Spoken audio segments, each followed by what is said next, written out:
Creating a commercial bathroom in Envisioneer can be done by using the elements that exist within the catalog. The plumbing fixtures will be the same for residential or commercial design. The main difference will be the bathroom stalls. To insert bathroom stalls, we're going to go up and underneath the Insert, Interiors, and Equipment, or if you like to use the buttons under the Interiors tab, select the Equipment button, and the last folder you're going to see is Structures. Open up Structures and you'll see that there are 3 different toilet partitions available to us. We're going to use the Toilet Partition 3 stall, and I'm going to left click once to bring this into my drawing area. This is going to automatically try and orient it within the space for us, and I'm just going to bring it in so that it sits up against this corner wall in this orientation here. And I'm going to left click once to insert it. Now that the stall is inserted, I'm going to right click and select Finish. Once I've inserted the stalls, I can double click on it to bring up the stall's properties, and I can edit how this stall is going to look. So under the Basic tab, I can adjust the number of stalls. I can also adjust which panels are going to be visible to us. And since I want this first panel to be visible because it's going to control this edge right here, I want to turn off the last stall panel because it's going to be up against the wall. So I'm going to select the uncheck option here to turn off that last panel. I'm also going to be able to control the door orientation. I'm also going to be able to control the end door orientation within this design. We're also going to be able to control the door swings and the directions, as well as the sizes of the stalls that are going to be included. The Appearance tab allows us to control the materials that are going to be used for each portion of the stall themselves. So we can change the panels, the doors, as well as the door swing color and the toilet placement color. The Line Work tab allows us to control the line work visibility and what colors are going to be assigned to those. This will be visible in both 2D and in our working drawing sheets when we create our smart views. The Quantity tab controls the quantity information for the stalls. So if you want to adjust how the stalls are going to be reported, you'll be able to go through here and edit the information under the Quantity tab.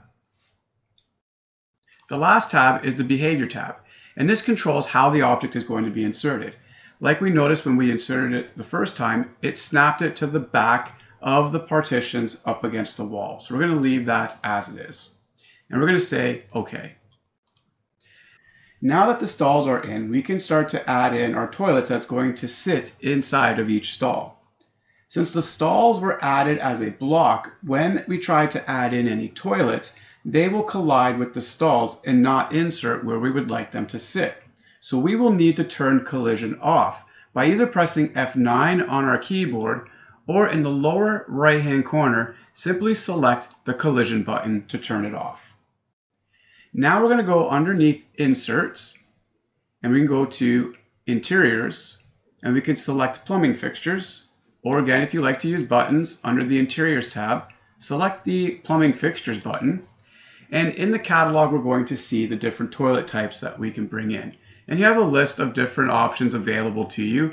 I'm just going to grab the standard toilet, and I'm going to bring it into the drawing area, and I'm going to left click once. So right now I have collision turned off, so it's going to allow me to place this toilet anywhere. So I'm going to get this toilet close to where I want, and I'm going to left click once to place it in. I'm going to right click and select Finish. I'm going to zoom in on this stall, and I'm going to select the toilet, and we're going to see that the toilet has a blue grip for the move icon and a blue triangle for a rotate. So if you need to rotate the toilet around, just left click and hold on the triangle and you'll be able to flip the toilet around. To move it, you're going to left click and hold on the solid blue square, and you're going to move it into place so that it sits where you want it to be placed. And in this case, I want to sit it kind of over top of this circle with a crosshair in it. That's going to represent where our toilets are going to go. Now that I have the toilet positioned where I want, I'm going to right click and I'm going to select Duplicate.